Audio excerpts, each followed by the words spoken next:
A top tip, if you like, though it's fairly well known if you've paid attention to the battery health functions being put into almost every smartphone in the last couple of years. And it probably only really applies to a newish phone, since anything older than about a year will have had most of the damage done to it already. I've been saying for years that lithium-ion batteries and even the new silicon carbon anode versions, they all hate being low on charge, so less than about 10%, or even worse, letting them run out of power altogether.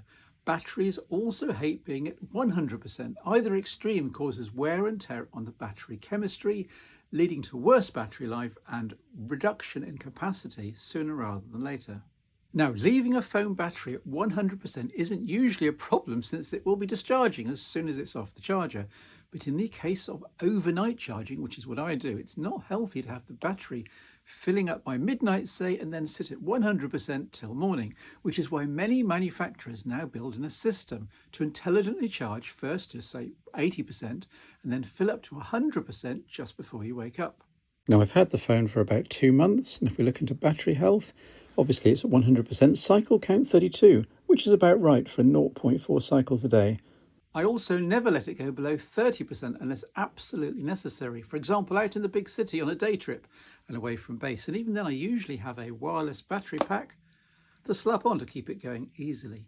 My iPhone 17 Pro Max starts each day at 90% nominally and ends at 50% typically, so 0.4 of a battery cycle.